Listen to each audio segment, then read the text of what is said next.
Hi, I'm Tommy Craigs. I'm your moderator. I am the enterprise editor of Mother Jones Magazine. More relevantly, I am a former editor of the sports blog Deadspin, which was a good website where everyone else on this panel worked until one of the most useless dumbasses in media caused them all to quit in protest.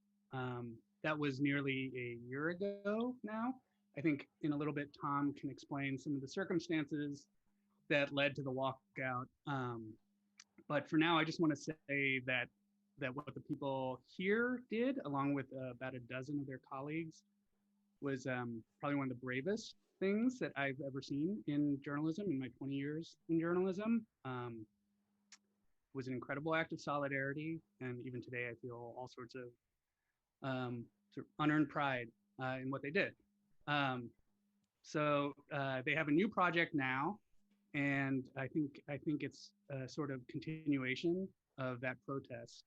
It's a sports website called Defector, and I think the significant thing here is that it's structured as a co-op, which means it's blogger owned and blogger operated, and the only useless dumbasses they have to report to now are themselves. I think for a lot of people inside and outside the journalism industry, this model kind of being pioneered by Defector um, is embodies a lot of sort of our fondest hopes for the future of journalism. Something like what these guys are doing has to work because the industry as it's presently constituted just does not work at all, particularly for people, again, like the ones on this panel who would prefer not to assimilate into the Borg and work for the fucking New York Times. So let me introduce everyone here. Tom is the editor-in-chief of Defector. Samer is the managing editor. Lauren is the engagement editor. Giddy, Luis, and Albert are staff writers. David is a contributing editor. The artwork that you're going to see in a little bit was done by Chris Thompson, who is a staff writer as well. So Tom, I guess before we get started, do you want to talk a little bit about what Deadspin was and what Defector is and will be? Yeah. So like you said, Deadspin was a sports blog that was founded in 2007. Is that right, Craigs? I think that's I thought it was 06. 2006. Yes. So it ran, founded in 2006. Most of us who are present on this panel worked there between the years of like 2012 and 2019. The site changed ownership hands many times throughout its history, was owned by, as Craigs put it, increasingly useless and stupid people, the last of which wanted us to change the website in ways that we didn't feel comfortable with. And when we refused to do that, our acting editor-in-chief, Barry Pacheski, was fired. And the rest of us thought that sucked big time. So we quit because that was messed up that they fired Barry. So we quit. The whole crew of us, about 20 people, spent 8 or 10 months sort of just in the wilderness trying to think of what we wanted to do with our lives, because as Craig's put it, none of us really wanted any other job except working at Deadspin. So we decided to make Defector, which is what we're doing now. And Defector is sort of a spiritual continuation of the work we were doing, hopefully an improvement upon it. And yeah, the simplest way to put it is that it's a sports and I guess culture website that is, rude, skeptical of authority, and hopefully funny. So that's hopefully what you'll get sort of a taste of tonight. And afterwards, maybe you'll want to check out defector.com and maybe subscribe to it. So a little bit of a high pressure sale there. I don't know if I'm comfortable with that. Yeah, actually, how much do you want to talk about how much a subscription is and all that? So we have a couple of tiers. You can pay by the month or annually. Our basic subscription package is $8 a month. You get to read all the articles. The next one up from that is $100 annually or $12 a month. You get a discount for the annual. That lets you comment. You get like a newsletter, all kinds of stuff. And if you're like a big time freak and you just really want to love the site, you can pay us $1,000 a year.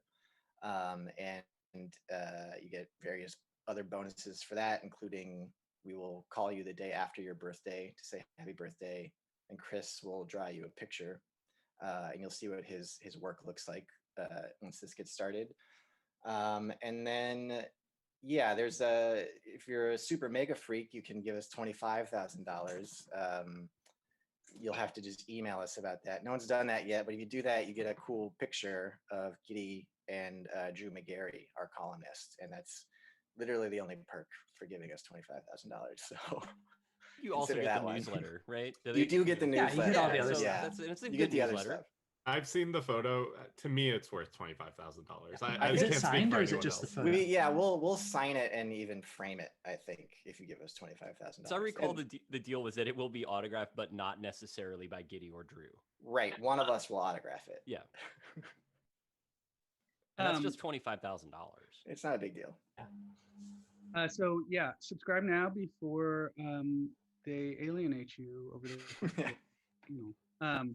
So yeah, for this event, we asked these defectors to come up with headlines they might have written during their 10 months in the wilderness when they lacked a blog on which to write these headlines. So we're going to do this in a way that I hope channels kind of the spirit of the old Deadspin, which is improvised, half-assed, free form, only accidentally confident. And I think at the end we'll try to take questions. I'm not totally sure how you're going to ask those questions, but we'll figure that out. So yeah, our first headline.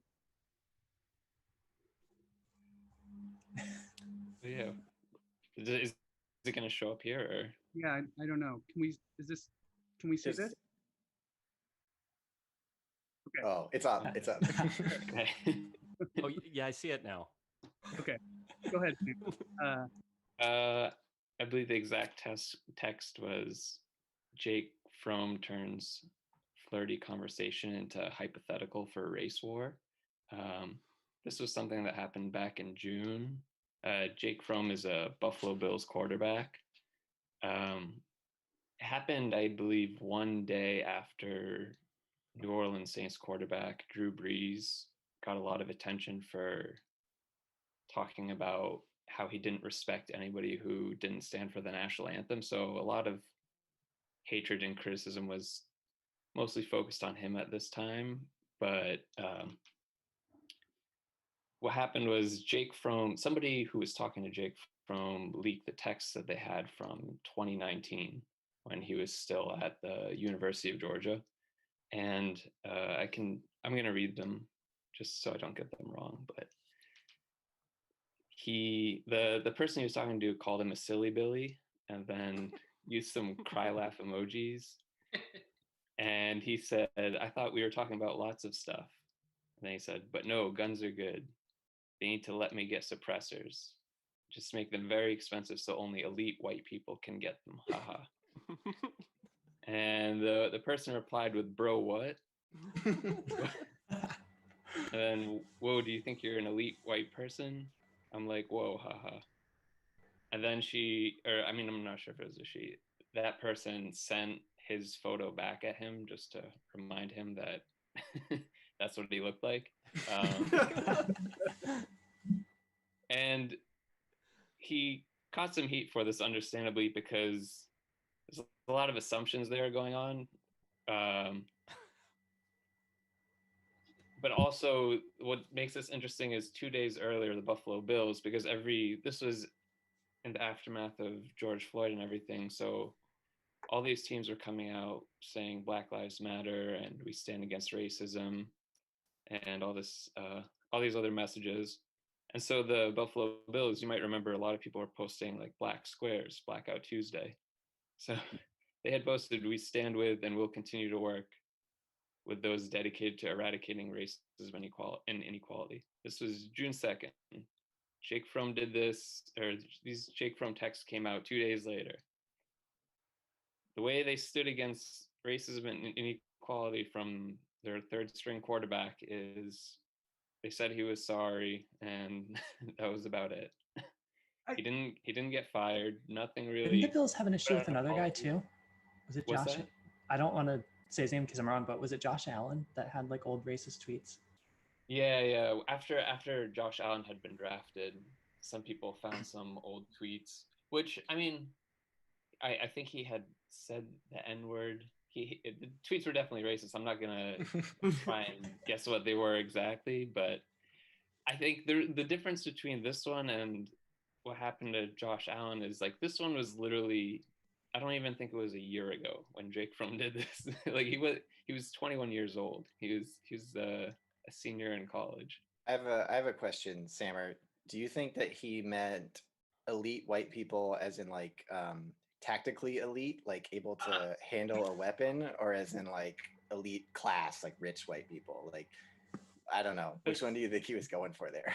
That's a great question. I don't know how much game planning he had put into this. I mean, maybe one of the strengths in his scouting report was he was really good at preparation. So maybe he's thought this through to a Yeah. level that not many people have thought about. I think Do it's you like a think he Tom had- Clancy sniper elite level. Like Yeah. I think he just meant it like Joe Flacco means it. You know, when people Yeah. ask if Joe Flacco is elite. Do you think he had used that line before? Like, I do you mean, think it had worked in the past and he was trying it again? Maybe that's his He- pickup line. I can yeah, probably he I can really probably didn't need field that much one. to bring it up. It didn't take much prompting. No, They're just yeah, talking maybe about it- guns, yeah. I guess. I think I he mean, figured- I think a good thing if we had a blog is we could just reach out to the team Flack and get the disambiguation of the word elite and Yeah. what it meant there. That would've been David, what are your thoughts there? Well, I was just going to say that just from reading through the context, and then also as somebody that's done a lot of texting with different people in the past, and I don't want to make it sound like I'm bragging or anything. It's just that's my lifestyle. That's how I am. When he sees that thing where the person calls him a silly Billy, he thinks he's in. So this is sealing the deal. Is the term that they use in the not even the pickup artist community. This is just guys that have a lot of sex. So he may not Yeah. even have meant it. It might have just been the sort of thing that was a line that had worked for him before. Like Yeah. they need to let me get suppressors. I'm white, by the way. Single moms go crazy for this one line. It's the one weird trick that SEC quarterbacks like to use. I do want to give him a little credit here because I think this was accidentally and very stupidly one of the truest things any white public figure has Yes, said about his that's grade true. in class like this year. Like he intuitively understands that there are elite white people and they are more elite non-white people, and like he understands that there is class and there is race and that class identity is bound up in racial hierarchy. And so what he said was I think more sophisticated than what 95% of the Democratic Party says about class issues. So give him credit for that much. Okay, have we covered that one? Think Yeah, so? I think Yeah. think so. that's I sufficient. think that's as much as I want to think about Jake Fromm. Okay. Right. So yeah, next up. That's me, I think. Yeah. Okay, so I believe that my headline is Barstool Sports founder Dave Portnoy explains company's diversity efforts. I only hired this cocksucker because he's black. That part's in quotes, just to be clear. Yeah, just to be clear. Well, it's Yeah. paraphrasing. You have to be fair. Yeah. Oh, It's paraphrasing. Okay. Well, okay, so I guess not everyone watching this might know what Barstool Sports is, but Barstool Sports is a Boston-based sports website for Racists. well, It's yeah, the TRM of guys, a casino company at this point. Just guys named Yeah. Brian. guys who are between the ages of like 16 and 27 who think that like Oh, they're older than that.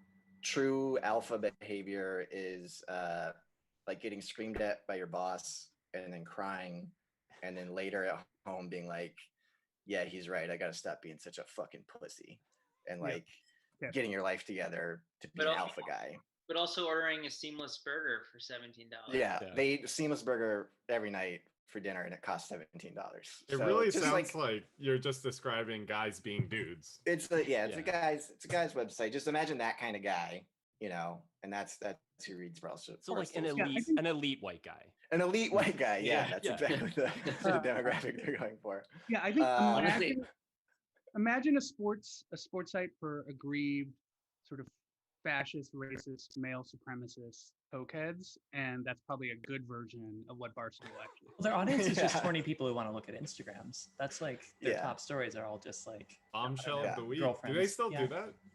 Smoke. I don't know. I don't know. Yeah. Okay, so anyway, Go ahead. back to the headline at hand.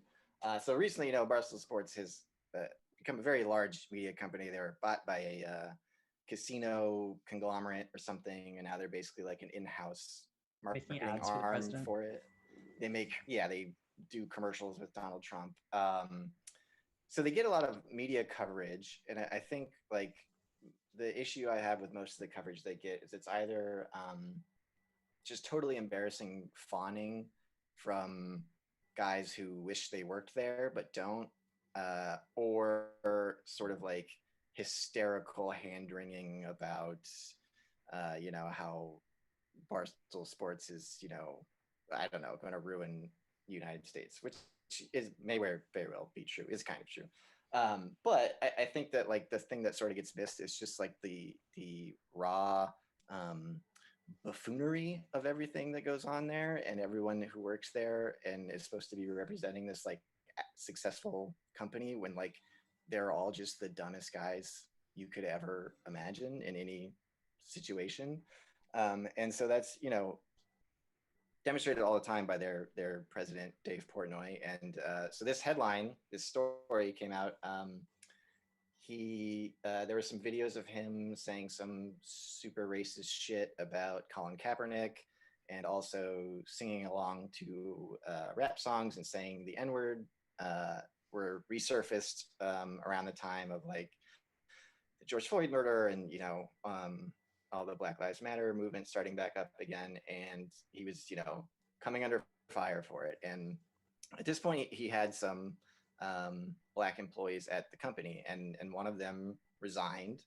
A few others openly criticized him for what he had said, and instead of like apologizing or even being even pretending to be sorry, he like went on the radio and called one of the guys who criticized him a cocksucker, and explicitly stated that he would have never hired that guy unless he was Black. So, I mean, on the one hand, it's like insane that anyone who's in charge of a company, a successful one at that, would say that. But also, I think really revealing and grimly comedic that like this dumbass was really just dropping the mask on how a lot of corporate media operates. Like there are a lot of sort of supposedly right-thinking liberal corporate media executives who, if you got them drunk enough and asked them about their diversity practices, they would probably just say something like that. So I think there's value in a guy like this sort of becoming like a powerful media bigwig, but not being smart enough to know how to like build a respectable facade. And when he does things like this, it's just a good reminder that like these are the people who get ahead, and it's valuable to point at them and say, hey, look, they are actually this stupid. Like you don't have to believe that they're smart because they wear a suit now. So that was something that did not get really any coverage at all in any sports website while we were gone. So that was a headline I wish we could have written. Yeah, we were really the only place that was willing to do like that sort of like, I don't even know if I want to call it media criticism, because it's just like pointing something out that's very obvious. But like, I think we were and now continue to be like very critical of these other outlets in a way that, because we all just want to work here. None of us are angling for bigger jobs.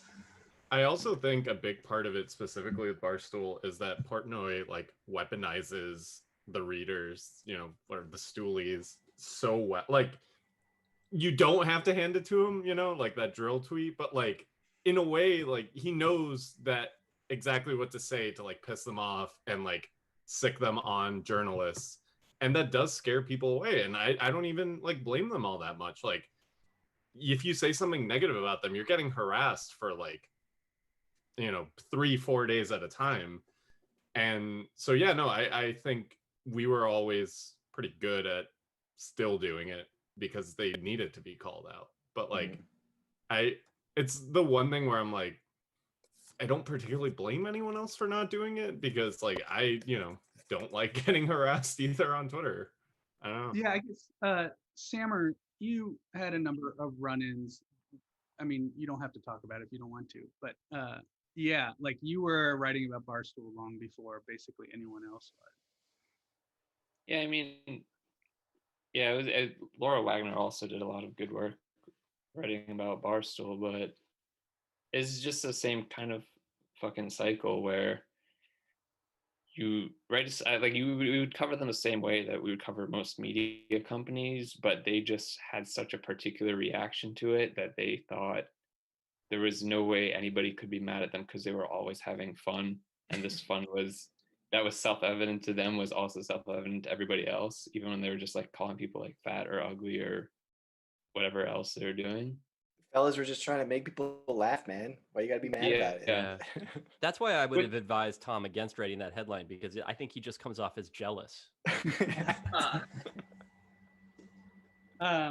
Yeah, I mean, I think like the whole of Barstool is like most easily understood if you understand what a cokehead is like at 3 a.m. That is the ethos, like from beginning to end. It's somehow like more malevolent than that, though. Like, Because he's an aging cokehead. cokehead at 3. Yeah, cokehead at 3 a.m. is like at least like trying to entertain you, or like be like ingratiate himself to you, I guess. And these guys are just like so sour. Yeah, I think we might just hang out with a nicer type of cokehead. Yeah, or have hung out with them when that was the thing we were doing. This is more Honestly, like curdled finance Yeah. vibes. Like, yeah, not what this we is want. like cokehead at 3 p.m. when they've Yeah, like yeah. snuck off to the bathroom a few times. Yeah. Okay. Let's move on to the next one. I think this is Lauren's. And we also have a video accompanying this. Yeah, we should probably do the video first. Yeah, go ahead and play that.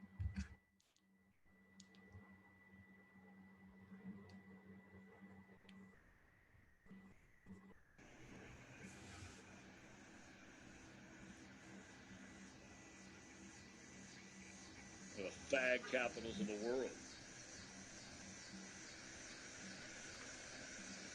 Reds Live, the pregame show presented by Ray St. Clair Roofing. And we come your way prior to every single Reds game.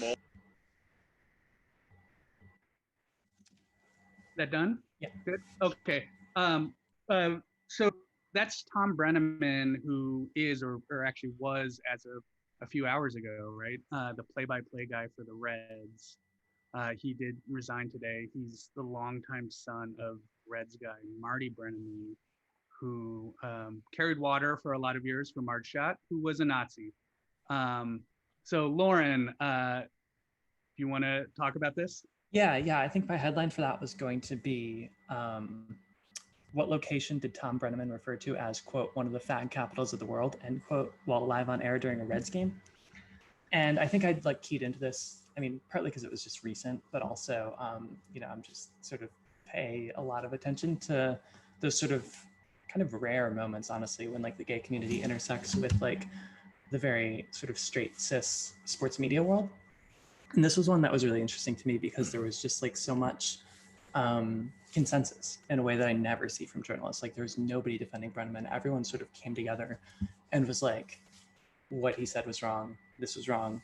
Like literally like not a single like stray tweet or anything that I saw that was defending him. And that is like good. And it's a sign of progress for a lot of reasons. But I think a lot of the sort of writing that came out of that was, I think what I saw at least was like the kind of pieces that a lot of gay and queer sports media journalists are kind of incentivized to write. And there's kind of a formula to this. And I feel like if I had worked anywhere else when this happened, I would have been kind of pushed to do the same thing, which is like this sort of very respectable plea for homophobia to stop that also usually like kind of shares the author's like personal experiences with maybe being called that word or whatever, in a way that I don't really feel like you need to do with your audience to get them to like care about you. And then it ends with like, you know, what does this mean for Major League Baseball's relationship with the gay community? And I think like had I been sort of just working nights for Deadspin when that happened, I would have just felt a lot more empowered, it's not quite the right word, but more confident in just giving my honest reaction to that segment, which is like, this is one of the stupidest things I've ever seen on live television, and it kills me that I do not know the whole context of it.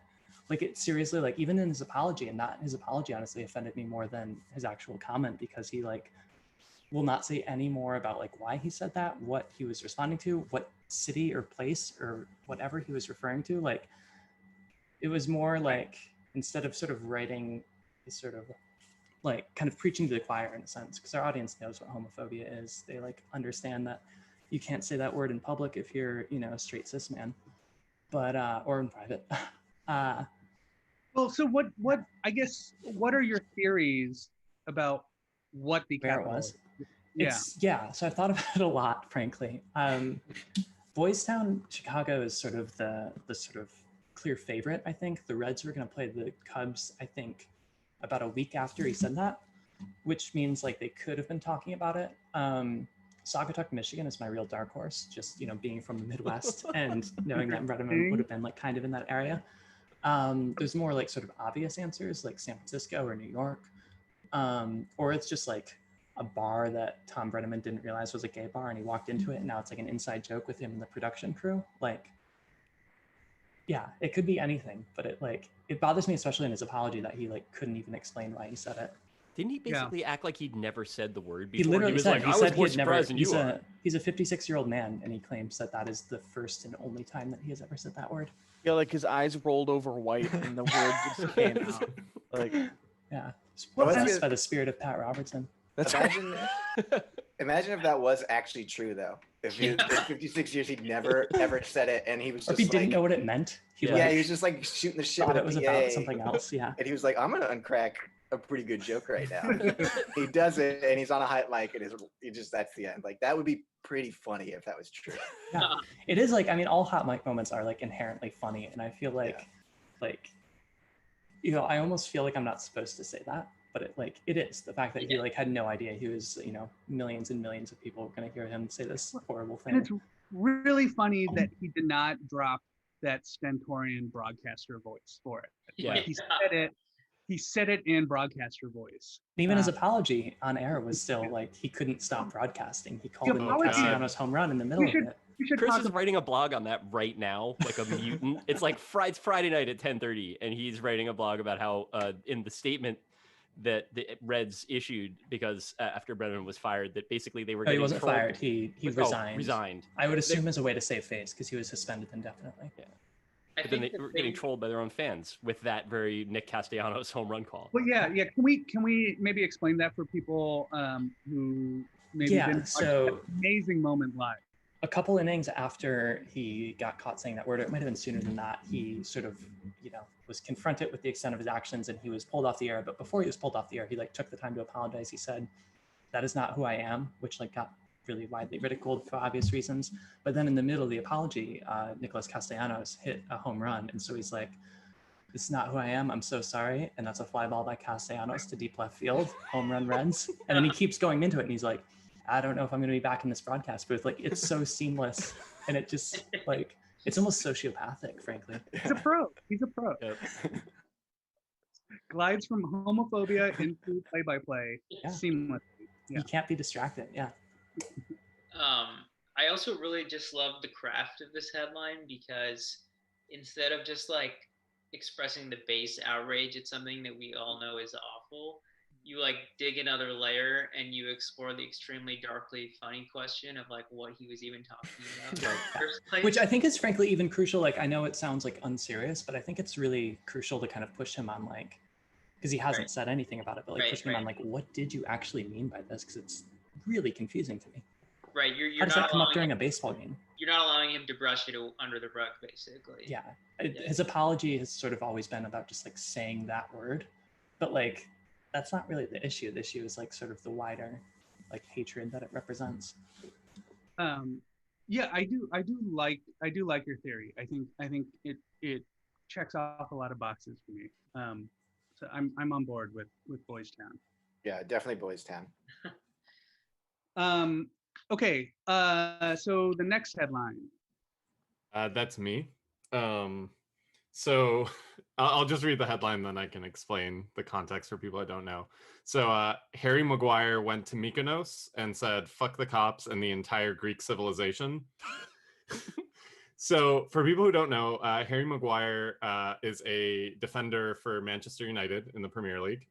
He is actually their captain.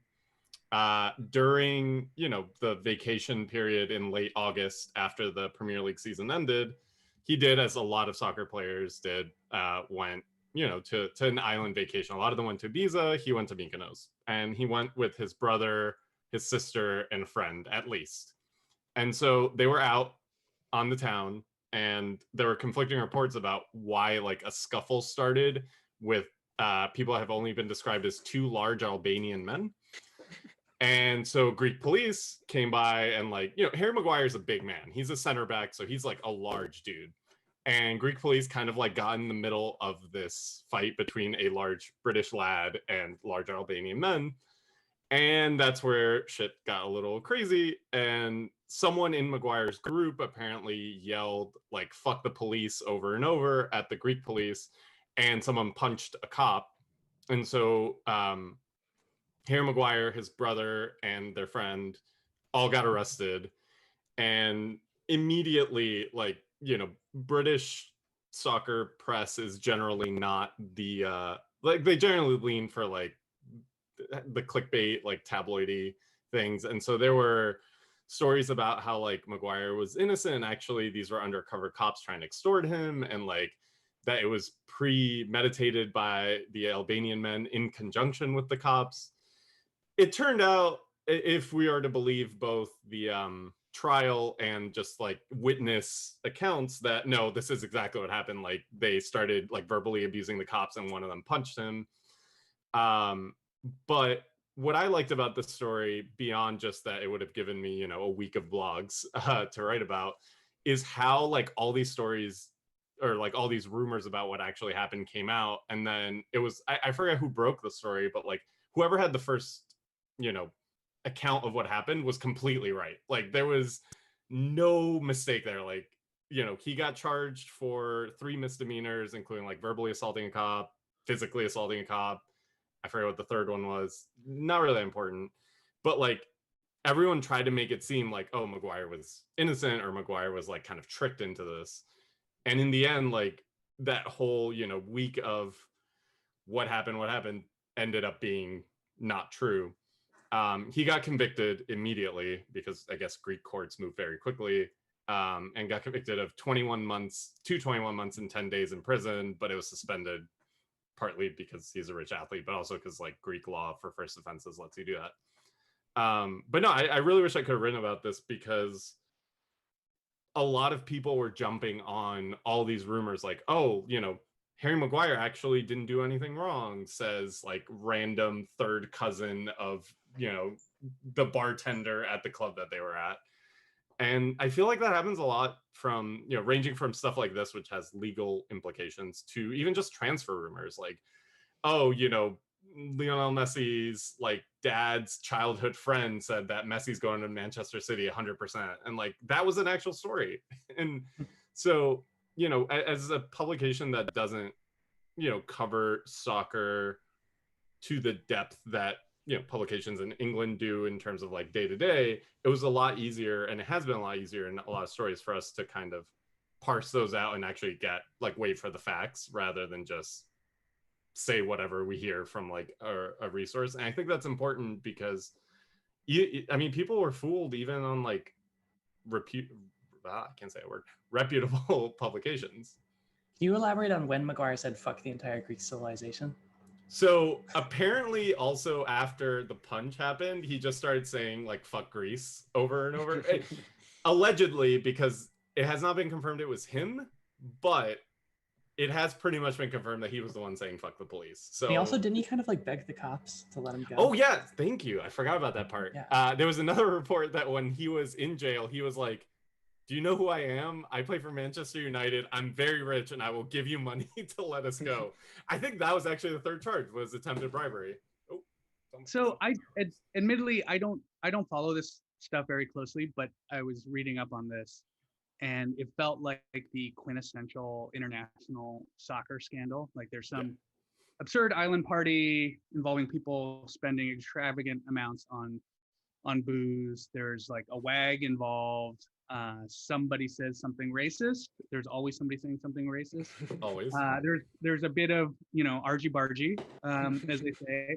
And then a few days later, the British soccer media is talking about like national honor and shit. And That's I will part of it say- that's delightful to me. The idea that like the first response was not like, well, this is preposterous. A British person getting drunk and being loutish on an island on vacation. I think God, we there's need such to a storied history of that. The Yes. Chelsea players on 9/11. Yeah, that's the best one. Yeah. Yeah. What is it? I You don't haven't know heard that this. story? Luis can So- probably explain it best. Yeah. Honestly, go for it, Lauren. I mean, I because can I don't guess. remember. My understanding exactly. is that some players at Chelsea were in the United States on 9/11. I think they were in Heathrow actually. Okay, they were in an Yeah. airport and they were like basically like drunk and mocking tourists. I won't say any Yeah, of their names they specifically were- because I don't know if I'm remembering it totally right. Yeah, that's what I don't remember is who it was. But There were also, American tourists like eating at a Chili's in Heathrow, and the two Chelsea players, I believe it was John Terry and Frank Lampard, were the ones rumored to have done this. Prominent players. Yeah, then. like really People famous whose guys' players. names I know. Yeah. Were like apparently pissed drunk in the airport and like just started taunting the Americans, and like I think one of them like pulled their wiener out and was like wow, like waving her. It was awful. I And don't it want to was look just this like, up because I want to make sure I'm not saying Yeah, anything. that part I actually do not remember. Yeah, I remember Yeah, reading just about blacked that it part. out. I will say without saying that he did what Tom just said, it does sound like something John Terry would do. Yeah. So I'm not entirely. The important thing is that given Britain's libel laws, Tom Lay, you can never go there again. Yeah. Yeah. Yeah, Luis, can you talk about that Okay, a little yeah, bit? wait. How, like, It was yeah. Terry. It was not Frank Lampard. It was Oh, okay. Terry and Apologies. this guy Jody Morris and this guy who played for Wimbledon, Des Byrne. No, it was Terry and three teammates. I'm sorry. That's a okay. separate incident that involved John Terry. There's a lot of incidents that involve John Terry. Yeah. okay, let's go to the next headline, which is Giddy's. Yeah, if I remember right, I think it sure looks like the sports bubbles are doubling as shop floors. So like labor was a big beat at Deadspin. That was definitely an angle looking at sports through a lot, and there was a really honestly funny couple of days where in the sports that I follow most, which is the NBA and pro tennis, it looked like the bubbles were going to seriously backfire on kind of the ownership class generally. And if you look at it like, okay, major stakeholders, in the case of the NBA, that's like team owners. For tennis, it's like tournament directors and sponsors. They've lost a lot of money just by not being able to do their shit for a couple of months. So they're really eager to get stuff back on track and like return to normalcy, even when the rest of the world isn't ready to really return to normalcy. Definitely the players aren't ready to return to normalcy. And then you just like put all these people in a bubble, give them nothing to think about except their jobs and how unhappy they are. And it turns out you get kind of a radical moment coming out of that. So the NBA situation, people might be a little more familiar with. We have all these players just laid up in like shitty hotels in Disney World. Many of them are unhappy because they've been separated from family and friends. Some of them have like misgivings about even providing entertainment during this political moment. And they're just in this hotel, they're working all the time. And unsurprisingly, there's a moment where, the Milwaukee Bucks decide not to play their game in the wake of Jacob Blake's police shooting. And a lot of other teams follow suit. It kind of spreads to other leagues. And there's this very brief flashpoint where you think this could be a really like radical moment. And kind of a similar thing happened in tennis, if not to the same extent. But there were a lot of players who were just financially hurting while the sport wasn't being played, and the tourists were like communicating very poorly with them. And all of a sudden, they decide the season is back, and if you put them all up in a hotel, you limit their movement, you kind of inconsistently enforce COVID protocols, and then in the middle of the U.S. Open, you have the most radical act of organizing that's happened in the sport for decades, where they announce they're starting a players' association. Um, and I think that was a big, important step in a lot of ways because it's extremely decentralized. It's like the most libertarian sport. It's like very much eat what you kill. You are only as good as your last tournament. And for them to actually organize in any kind of way and demand a bigger seat at the table, I mean, it's estimated they only get 15% of the revenue at some of the biggest tournaments that they generate, which is kind of absurd compared to a lot of other leagues. So you have these players who are extremely averse to banding together and kind of leveraging their power. All of a sudden, they're doing it because they're sitting in a shitty bubble without much else to do. These are like worldly cosmopolitan people who suddenly can't do the things they normally do. Yeah, so I guess in the NBA context, which is the one I'm most familiar with, there were like a few moments, and I think like there's something about just the nature of the bubble, you know, where I think everybody, even fans and players alike, were sort of wondering, what is the point of an owner? And I think, you know, after the Bucks, after there was this Wildcat strike that you described, there was this moment where the players came together and essentially voted on whether to continue the season and to like actually finish out the season. And I thought this was like a really incredible moment. And the way it got covered too was incredible. There was just this assumption that the players would determine whether or not the season happened. And there were no owners in the conversation. It was entirely the players deciding in a vote. And ultimately they did decide to continue. But yeah, I do think that like just the nature of that bubble where you have ownership totally to the side of the conversation is like this incredibly radicalizing thing. Yeah. And I don't think it's over. You sort of described it as like the moment passed, but I don't know. Yeah, I think you're right. It's I think it was like in a awakening moment where they realized they really could, you know, have this effect on their workplace if they really wanted to. And I hope it's something they continue to leverage in the future. Yeah, I've sort of been wondering if there's any of that sort of like what Craigs was saying, the idea of like, okay, well, what are the owners actually for? I wonder if any of that comes from also just playing in these empty gyms where, because, you know, usually the playoffs are so much about the game, but also about the city and the beautiful new arena that they're playing in, and the owners and executives and bigwigs are sitting courtside and they're getting all this coverage. And like, it's just sort of assumed that like, that's an equally as important part of the NBA playoffs. And I feel like, yeah, this year is sort of, you know, all that's gone and the players are just there and they're like, well, we're playing and it's on TV and people are watching and everyone seems to be enjoying it. So like, maybe we don't need these guys and their billions of dollars in their arenas so that they can just sit on courtside and like soak up all this fame. Yeah, I think there's two interesting wings there. One is like, it's like there were players floating the idea of like a player operated league. I think Kyrie was talking about that for one. But also, if you just think about the bubble as just isolating the most like alienating parts of their labor with none of the gratifying parts of like being in a community where they're loved, like their fan base, enjoying a fan base and all that kind of thing. So I just think it kind of, really hit home for them that like, hey, we're really doing that. Who are we doing this for? Maybe there's another model for this. And I feel like it could be a very radicalizing moment if people take some of those realizations seriously. Yeah, the Kyrie moment I think was like was because that sort of got laughed out of the room a little too quickly. For sure. Yeah. Yeah. Do you want to just talk about that quickly? Yeah, I think that was pretty annoying because it was a lot of the just usual access merchants who were quick to laugh off or kind of deflate the comments that he was making at the time, which I understand because he does have a history of just saying goofy shit. But in this case, it turned out he had a point, and it turned out a lot of other players in the league were kind of on the same page as him, in the sense that they weren't sure if they should be bringing kind of this entertainment back into the world at this point. They had a lot of misgivings about that. So I think that's another thing I think we could have covered pretty deftly at Deadspin, is if like just look at the way all the bubble stuff was reported, and it was just kind of all cheerleading. Let's get this back on track.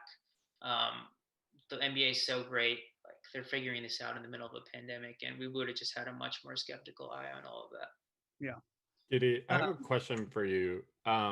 So I read about the like Tennis Players Association, but when I read about it, it was only men, like Yeah. only the male players. Is that still the case, or did they? Yeah, it's definitely seems like they dropped the ball on that. And it's something I wrote about at Defector a little bit, but the goal was to eventually get both tours together. But I think one of the reasons they gave for acting quickly was like, hey, we're only at the US Open.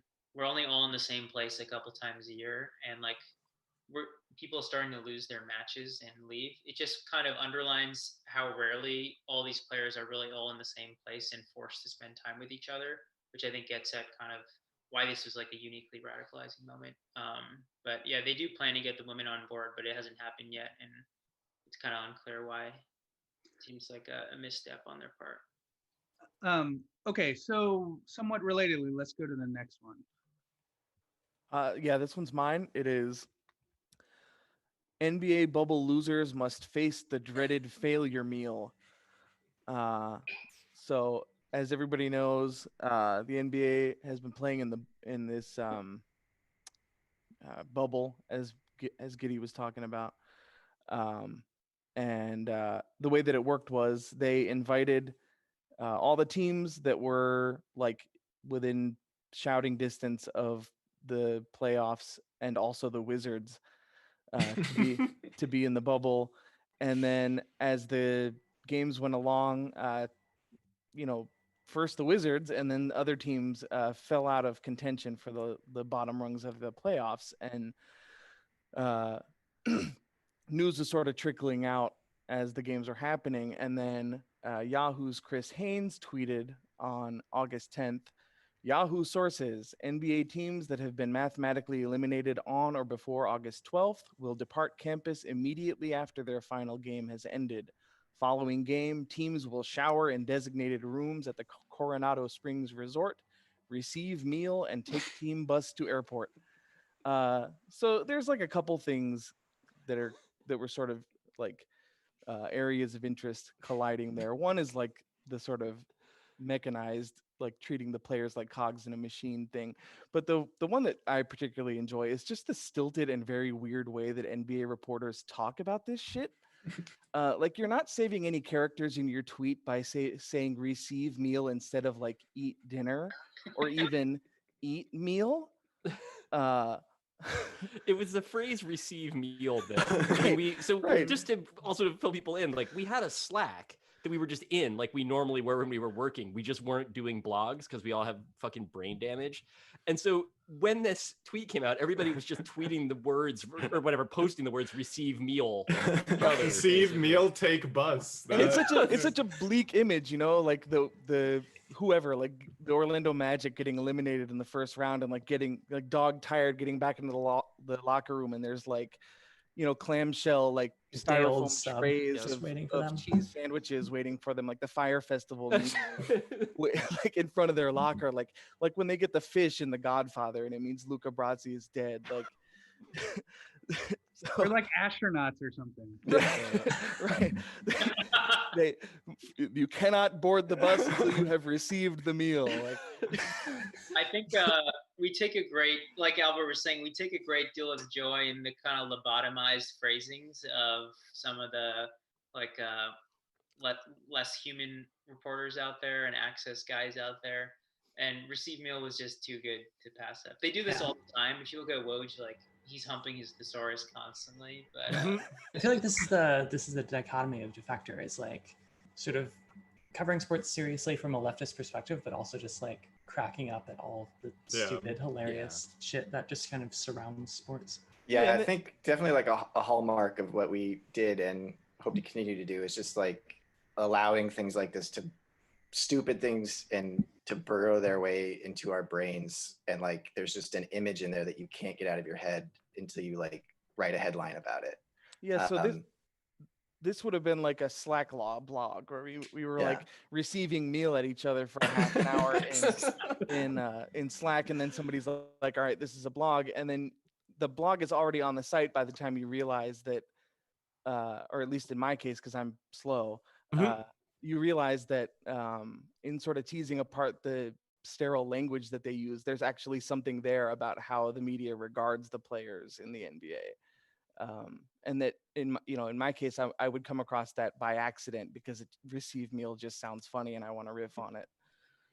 Yeah. I mean, this was since I was, I guess I started at Deadspin in 2009, and my idea of Deadspin was always that it's sort of, I hate to use this phrase, but it was sort of an arbitrage play, that there was this like way that sports media talked about sports, and there was this way that like normal thinking people talked about sports. Or brain poison people, but yeah. And that Deadspin sort of occupied that gap. And this is like a perfect example of it. Like, that is the person who is way too many sources who are in team management, just learning to talk like management. Okay. Let's go to the last one, which is David's. Yeah. I'll read the whole thing. I'm going to use up a lot of my time just reading because it's a very long headline, which is not traditionally what you're supposed to do, but I was never good at writing headlines, and you'll hear it anyway. Because of strong focus on the China virus, including scheduled meetings on vaccines, economy, and much else, Trump will not throw out first pitch at Yankee Stadium on August 15th. Many of you may be wondering what this means. It's because Trump got jealous when Anthony Fauci got to throw out the first pitch at a Nationals game. And so an hour before Fauci threw out that first pitch, he randomly said, I have an invitation to throw out the first pitch at Yankee Stadium. Picked a date at random, August 15th, a day on which, as with all other Yankee home games, there would be no fans, and made the announcement. And then later, after having done that, had his staff call Randy Levine, the curly-haired head of operations for the Yankees, and basically was like, the president before said this thing, like, can we do that? And it turns out the answer was no. They did not do it. And they then had to hastily sort of explain why this random date that, again, the president of the United States had chosen for this purpose would then be unavailable. So they settled on the most convincing explanation, which is that the president was working so hard on all the many things that would preoccupy a president. And they went with that. And it wasn't a big story because there was like all these people dying. And then, of course, all these other terrible things were happening. But it was, I would very much have liked to have blogged it. I wrote a lot about Donald Trump as a freelancer when we weren't together as a site, but never in a way that I really enjoyed. Like, it wasn't that type of assignment. It was a freelance thing. So like something bad would happen. And then either an editor would send me a DM or I would send an editor an email and be like, do you see this bad thing that happened? I would love to write about how bad it is. And that is not necessarily, I mean, I did plenty of that at the old site too, but something like this, that's just like perfectly crystalline in its expression of like how childish and how petty and how like just like wrapped fast up. food Trump at the White House, basically. Yeah, it is. I mean, that was another one that was like a full team. Like, we flooded the fucking zone on that story. We had an emergency podcast and everything. Yeah, when he had like Clemson at the White House and served them all just like very cold, like McRibs, and was like, it's so good. They love it. The football guys love the McRib. And that, I mean, that's not the sort of story that an ordinary site would devote 3 writers and like 5 different stories on a podcast to. But it was the latitude that we had to pick a dumb thing that was, even in this case, tangentially related enough to sports that we were, operating under the letter, if not the spirit exactly of the edict of the old place. That we could, be silly about it. And in my case, I think just also get off my chest how disgusted I was at everything so that I could then go back to writing normal sports blogs for a little while. I guess for people who aren't aware, David is has long been one of the journalism's foremost explainers of Trump brain. Thank you. I think. And I guess my question for you is, like, let's suppose Joe Biden is elected. At what point do you figure you'll no longer think thoughts in Trump voice? I don't think it will ever happen at this point. But not because I think that like it's permanent. I think there's probably some permanent compromising of cognitive function, if I'm being honest. But I think a lot of it is also that he's not going to go away. Like, he's going to do posts and people are going to notice him. And it's just been drilled into your head every day. This idea of like, they read so weird. It's like getting like a telegram from a child, from like Richie Rich, but like the grown up version of Richie Rich. Like there's no brain like this. And then the way that he expresses himself in that kind of like receive mealy like prose turdlets is just really sticky for me. It's bad. Yeah. How weird is it to like stop and think that 5 years ago, none of us knew, like, the phrase very strongly was not in our heads at all. Yeah. And now, like, every fucking day I say very strongly about something, or more and more. Or and big like strong that, guys. yeah, We that love it. just didn't exist for my whole fucking life. And then all of a sudden this guy becomes president, and it's like, that shit's never going away now. I'm always going to be saying very strongly and more and more. Big strong Honestly, guys.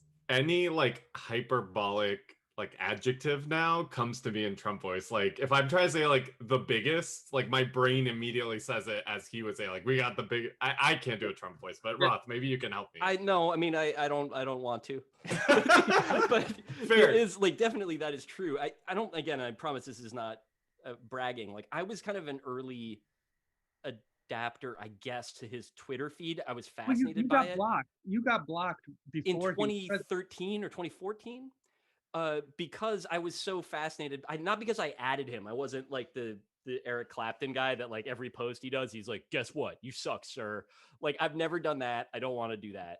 Didn't he like manually retweet you once? He did. So this is what happened, is that he would just, his tweets at that time, I mean, they're really not that different than they are now, but he cared less about politics. So it would just be like telling Robert Pattinson to break up with Kristen Stewart like 2 or 3 times a day.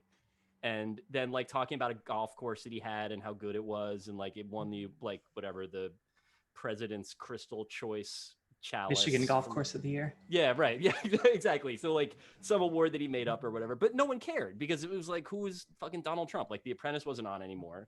He was just like some guy who was like going deep on some feud with Bette Midler that no one understood how it started or whatever. And so I thought he was amazing, like just as a mutant. And I tweeted a fake, like in his voice, or in an attempt to sort of replicate his voice, like a fake line from a fake book of his. And it was like, it wasn't my best work. It was like midnight on a Wednesday. I was working this was like 2 jobs ago.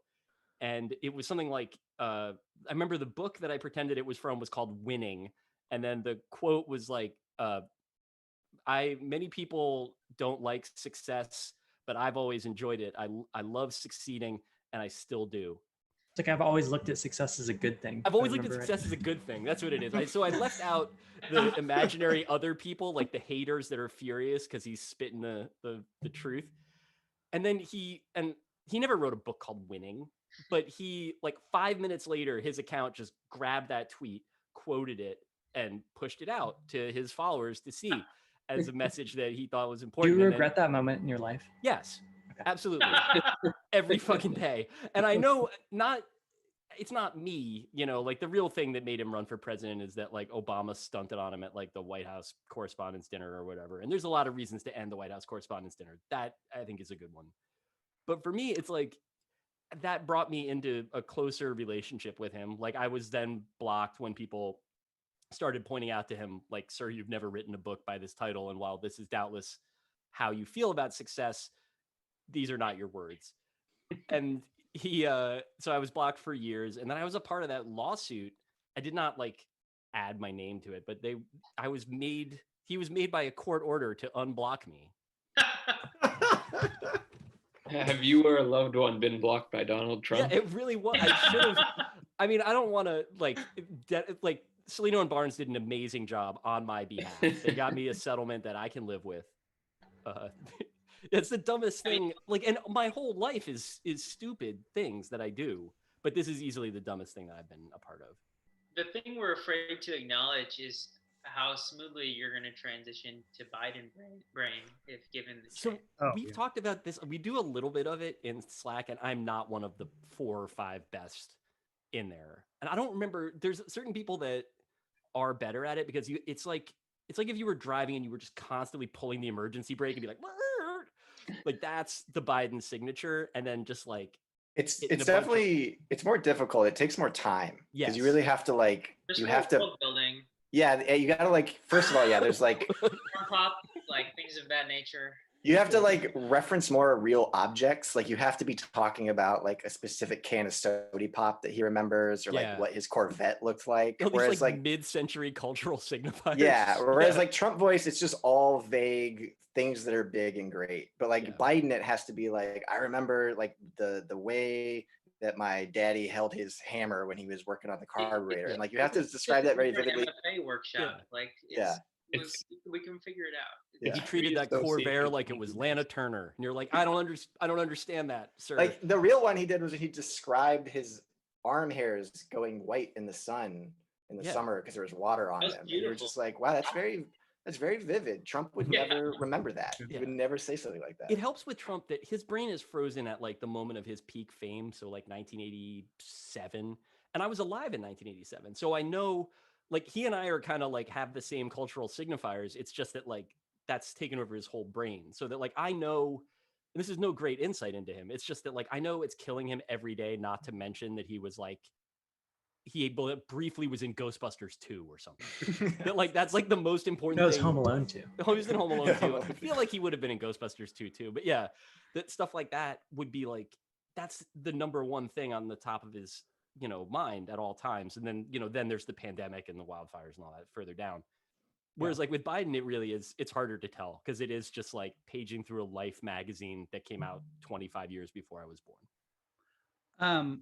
Okay, so I think we're at time. I don't know if we have questions, time for taking questions. There is one, do we have time? We do, okay. So yeah, I see, I'm trying to go through this list. I do see something from Chris Souza. It's not really a question so much as a comment. You all have so much PTSD from defamation lawsuits. And I feel like, I mean, we all can then sort of weigh in, but I do want to like, it's not, I just want to get things right. Yeah, I was at Gawker Media when we were sued by Hulk Hogan, who was bankrolled by Peter Thiel, which is an important point. It was not a defamation lawsuit; it was an invasion of privacy lawsuit. But the answer there about PTSD from lawsuits is yes. I think speaking for myself, absolutely yes, Chris Souza, you are correct.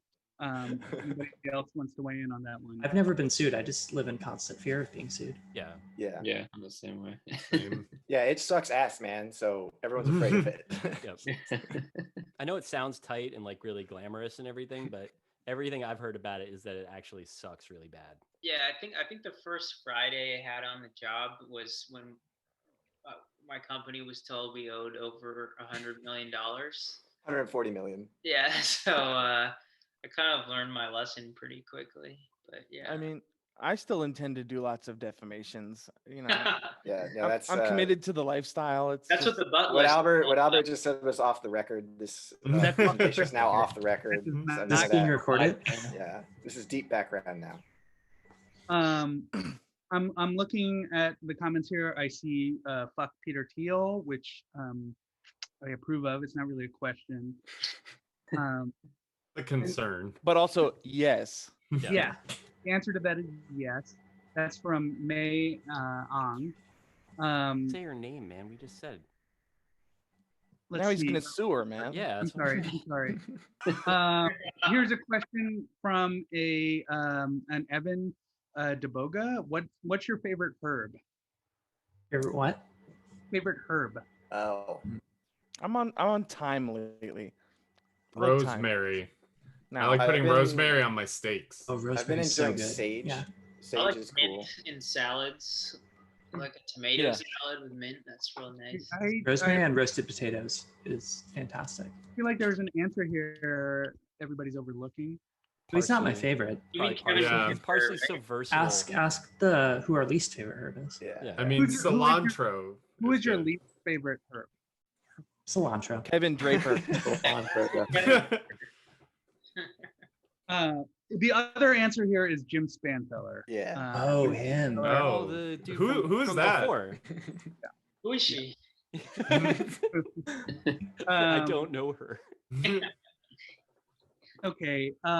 Here's a question from Laura Wagner. Oh, hey, Laura. Nah, just Everybody knows Who is Laura Wagner, she? Mm. yeah. who is objectively the hottest NBA player. Ooh. Oh. Mm. Oh, Kevin Love. No. Dave Murray. No. Kevin Love is hot. No. I will die on this no, hill. no. Wow. Listen, God. Pickles is bad of answers. Yeah. All right, pickles are bad. Kevin Love is hot. I think Jimmy Butler is up there for me. Yeah. His mustache is bad. Yeah, According to- he's got to tighten it up. according Yeah. to my wife, it's Jimmy Butler. Yeah. Really? I mean, Ah, Jimmy Butler is like made of granite, so I get that, but like the stash is just bad. And he's also Jimmy really Butler- good looking. No, Jimmy Butler is the correct answer. We're gonna move on. I thought, it was Oubre. I thought I everybody like agreed I that like Oubre like was super daddy Kevin Oh, Love yeah. with the Totally gray Oubre. hair. hot. All right. Okay, this is from Ben Leroy. What do you miss from being in the same connected ecosystem with other sites like Jezebel, Gizmodo, Splinter? How does being a standalone site change the writing, editing experience? I mean, it's different because we're all isolated all the time now. It's not like there's a sort of singular office that we would all go to, even if things were normal. But I miss splicing a little bit, like that feeling when another site covers like something interesting from a better angle than we would have done, and we can just be like, "Here, read this," like right Yeah. on the site. It's Yeah. such I a think- clutch thing to be able to do, just to have those sites and to be able with like a couple of little clicks in a field, then you've just got like this fucking industry leading killer story like on your page that you didn't Yeah. write. You can take all the credit for it. Yeah. Mhm. Well, That's what I because like nobody, like if I was at like, you know, like queer spaces and bars or whatever, like Jezebel definitely had like higher name recognition than Deadspin, so I could ride that a little more. Yeah, I this will. was. Oh, Sorry, go go ahead. ahead. Go Oh, ahead. I Ian. was just gonna say something dumb. It's just I miss getting asked to splice things, like just the DMs that would happen. I think Jezebel realized that I was very easy to like coerce into asking an editor to splice something, and so I would get DMs from them like every other day. I will say, so I was there when it was still Gawker Media, and the thing I don't think a lot of people really realize about Gawker Media was that it was really the only place I've worked in journalism where you could say that people got it. Like by and large, people got it. Like sure, there are people who had some bad takes and some bad ideas about what blogging was for, but by and large, everybody got it. And it is invaluable to be working in an environment where you're surrounded by people who get it in the same way. And Yeah, I that just think- doesn't exist. I think one of the reasons why Gawker Media worked so well when it was, in its prime is like, yeah, there was the different 8 sites, but we were all sort of operating on the same kind of like background frequency. Like the sites were doing their own things and had their own point of views and own coverage areas, but we were all always sort of bouncing off each other's like vibrations. And I think that made everybody's work a lot better. Like Lauren was saying, we would see Gawker or Jezebel cover something that not even something that we wish we had covered or that we could have covered if they weren't there, but just cover something really well. And then that would be like in our minds about, well, okay, we can apply sort of what they did to the things that we do. And there's just this sort of like unspoken exchange happening all the time. Yeah, So that's the there thing that I also- miss. There was also a very spoken exchange of alcohol and cocaine, and that matters too. Yeah. I was always remote, so like on a practical day-to-day level, hasn't changed all that much. But a thing that I got familiar with just from the couple of years there, where we went through editors like paper towels, was that the sense that people sort of like belonged to the tribe was persistent even after they left. With like you, Tommy, and like Marchman and Laura and the other people who left, like there's still the sort of sense that like there are people. So that's one thing that has not really changed for me as somebody who was always remote. Sorry, go ahead. Oh, okay. And this one is from Joe Smith or Joe Smythe. I'm sorry. Is there anything surprising that you learned about the co-op structure of running the site? Just that it's possible, honestly. That like you can, I think like the salary structure in particular, where everyone gets the same set of amount of money, and then if we have enough, then some like editors and higher ups can get more, but then after that, like profits get distributed. Just like you can just do all of these things if you run a business. Like you don't have to sort of have a CEO who gets paid 30 times what the lowest paid person gets. So yeah, just being able to like do this in a way that is just like there's no blueprint or anything. It's just like what we feel is like sort of most right and what's best is very cool. And it's surprisingly easy to go behind the scenes and secretly fire everyone except yourself. Is that true? Yeah, Albert now owns 100% of Defector Media. That's right. Yeah. I'm already doing embezzlements. We're headquartered. Once Again, parts Albert is speaking unknown, off the apparently. record. Those are off the record comments. What are the subscription numbers like? Good. We are right about at 30,000. 30,000 paid subscribers. So not bullshit Andrew Sullivan stuff where he's got like, I've got 700,000 subscribers, but it's just emails. So that's good. I mean, we didn't really give ourselves like a target necessarily because we didn't want to be disappointed. But I don't think any of us expected to have as many as we do right now. I think most of us went in this sort of fully aware that we would be making like not real money for a year. And we're at the point now where like, we're going to be here at least a year and everyone will not be making like $20,000. So things are looking really well. That's been an incredible relief too. Yeah. I mean, I would have done it no matter what, but I expected to be trying to do this and carrying the whole freelance load that I was doing before. And I'm saying no to stuff now and it feels fucking amazing. I haven't It's done so that nice in to be a year. stressing about 2022 and not like, Yeah. November 2020. Well, I am stressing about November 2020. Yeah, right. But Yeah, for reasons. different reasons. Yeah. Let's see. There, Jasper, who is he's the CEO, is that right? Head of revenue and operations. He would like to point out that we have 29.8K right now. Nice. Thanks, Jasper. Hi, Jasper. Thanks, Oh, Jasper. what, we can't round up. Come on, man. So here's a question from Josh Alexander. How do you plan on growing the subscription base beyond the readers you had from Deadspin? Good That's- blogs. Yeah, Stuff I like mean, this too. the Not to simplest speak answer- for everyone, but I mean, if we No. could convert everyone who had been a Deadspin reader, that would be great. If we convert all of we have 110,000 Twitter followers. Right. So, if we convert a small fraction of that, we're profitable. Yeah, I mean, what Luis said is, I mean, that's really it. Like, the site just has to be good. And I don't think we're planning on having like trying to scale up so that we're publishing like 40 things a day and just raking in all kinds of traffic. But, there are still a lot of people out there that we can reach on a regular basis. And if the stuff we're reaching them with is good, they'll subscribe. So, we've got 100,000 Twitter followers. We've got people on our email list who haven't signed up to pay yet. There are a lot of ways to, think about like marketing funnels and stuff like that we've talked about. But I think the easiest way to do it is just make sure the site doesn't suck. And if someone new comes along, they're like, oh, hey, this is cool. I'll pay for this. Yeah, and I guess I hope for people who are watching who are not subscribed, I hope the panel went some ways toward explaining, sort of what is missing in sports media and culture writing in general. And there is a lot of it, and you should subscribe to Defector to start getting some of it. I don't know how much more time we have, but here's one from Mike McCormick. Okay, last question. Mike McCormick, are there any plans for more podcasts? I am a certified Defector pal and would like more pods. Yes. Yeah, we will have more podcasts at some point.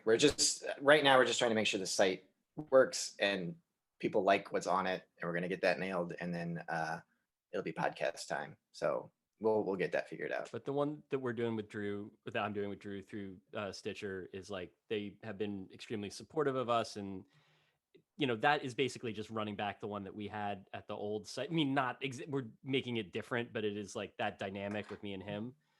But there's all these other people who are good at talking about shit too. So it's just a question of like getting our feet under us and then really beginning that conversation in earnest. I'm gonna start a Californication rewatch No, podcast no. with David Roth. No, It's gonna be called the Unrewatchables. Me and Luis are gonna Hank watch. Moody Actually- exists. Actually, I don't mind. Okay, we'll talk about that. Yes. The unrecorded. I used to work at a music site called Unrecorded, actually. The unlistenables. We'll start doing anti-podcasts. Like people do anti-comedy, we'll be anti-podcasts. Which is shit nobody wants to listen to. That's half the shit I say in Slack, apparently. Join like the CSI, but like Miami, but we're gonna join it in season 13. Follow it from there. I mean, I've got a good like putting sunglasses on motion, so I think we can do it. That'll help. We just need to license the music. Yeah. Okay, well, thank you everyone for watching. Thank you, Defector guys, Thank you, Tommy. for Thanks, Tommy. doing this. And yeah, subscribe to the site. Go to defector.com and subscribe. I plug your stuff too. What do you And got? also go to motherjones.com if you want. It's not all that much like a Defector, but you should go anyway. Tell them about your cool thing about people quitting their jobs. Tell them to go check there that is out. a series we recently published about people quitting their jobs in protest. Is very much in the spirit of this place. You should read it. You should read the one about the cop in Atlanta. Oh yeah. You should read that. It's insanely good. It's really good. Everyone go to Mother Jones and check that out. It's very illuminating. Yeah. Great. Thank you, everyone. This was great. Yeah. Thanks. Thank you. Bye. Good night. Go Bolts. Miami Heat.